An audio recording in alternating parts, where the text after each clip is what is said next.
વિશાલ Dikshita second marriage anniversary એ નિમિત્તે તમને બંનેને ખૂબ અભિનંદન. વિશાલ ક્યાં ગયો? વિશાલ દીક્ષિતા એક જ દીકરો મહારાજ, એક જ દીકરી એ તો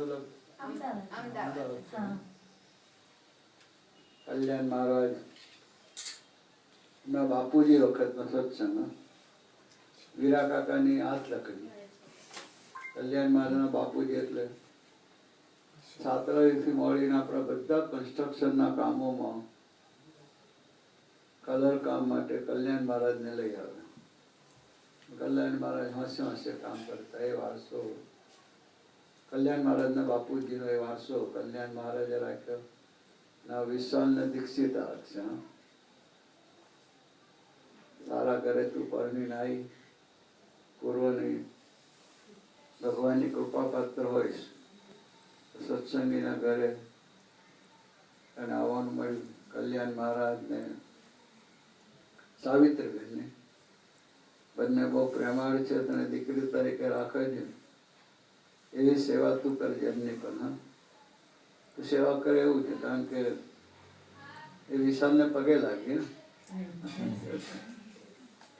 તારા સંસ્કાર જ કહે છે કે તું સારા ઘરના સારા સંસ્કાર લઈને આજે દીકરી છો, પણ ભક્તિ કરજો. અઠવાડિક સત્સંગ સભામાં તમે નિયમિત હાજરી આપો છો. એટલે કાલે મારા અનાયાસ આવવાનું થયું. આ બંને જણ કરતા હું આપું જેમ આવજો મૂકું જરૂર આવી. તમારે કલ્યાણ મહારાજ એમને સેવાનું કામ આપતો મેં કહ્યું હતું.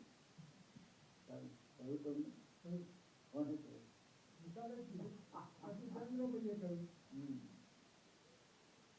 જે હોલમાં બેઠા છે સત્સંગ કરવાનો હોલ રંગ રોગાન કરી દે. બસ બરાબર.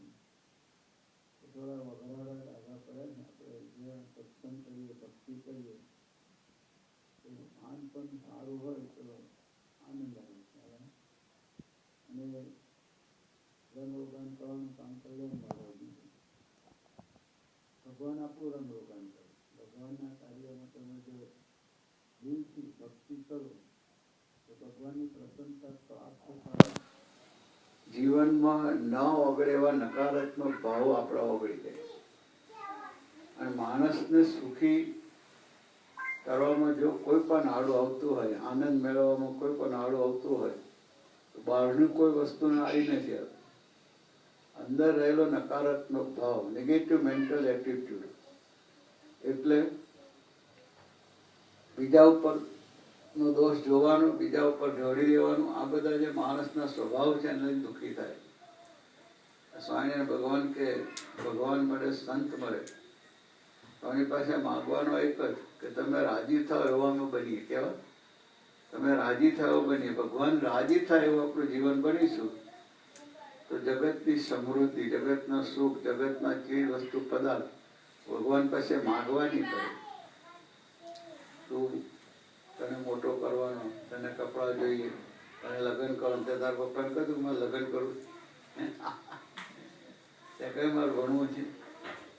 કલ્યાણ મહારાજ ને સાવિત્રીબેનની ફરજ છે, મારો દીકરો થયો એટલે એની બધી જરૂરિયાત વગર કઈ પૂરી કરવી. માગવાનું ના હોય. એમ આપણે ભગવાનના દીકરા દીકરી બનીએ તો ભગવાન પાસે જગતની કોઈ વસ્તુ માગવી નહીં પડે. પણ એના દીકરા બનવા માટે આપણે આલોચ રાખવાની. એમના દીકરા દીકરી બન્યા એટલે એક તો એમનું શરણું. શું એમનું શરણું? ભગવાન હું તમારા, તમે મારા. બીજું સ્ટેપ છે ભગવાનના સંતને વિશે જોડાવો. અશ્વિનભાઈ, શાંતિભાઈ, દિલીપભાઈ, આવા સંતો છે, હર્ષદભાઈ, ગોપાલભાઈ. કોક ને કોક સાધુને વિશે ભાવ થવો છે. મિત્ર તરીકે, પિતા તરીકે, કોઈ પણ ભાવે એના વિશે આપણને જોડાવો. ત્રીજું એની આજ્ઞા પાડી. ચોથું ભગવાનને, ભગવાનના ભક્તોના ગુણગાનને મહિમા ગાયા કરીએ. કોઈ પ્રકારની આગી પાછી કોઈની કરીએ નહીં. કોઈ કરતો હોય તો એમાં પડીએ નહીં. અને અંદર થઈ જાય તો ધૂન ભજન પ્રાર્થના કરી અને સાફ પણ જેમ કઈ કપડા બગડે આપણે તો એને ફેંકી દઈએ. એકાદો વાર થયા ભાઈ ફેંકી દઈએ. ના, એને ધોઈ નાખો એટલે બીજા પહેરવામાં કામ લાગે. ભગવાન રાજી ના થવું, બોલાય ગયો વર્તાયું હોય તો દુઃખે નહીં થવાનું, પણ ધૂન કરવાની. શું કરવાની? ધૂન કરવાની. સ્વામિનારાયણ સ્વામિનારાયણ સ્વામિનારાયણ સ્વામી, તો પછી ક્યોર થઈ જાય. અને સંકલ્પ કરવાનો, ફરીથી ભૂલ ના કરું એવું મારી જાગ્રતતા અપાવજો. આટલું જીવનમાં કર્યા કરશો તો ભગવાન બધું જ સુખ આપશે. કોઈ બાકી નહીં રાખે.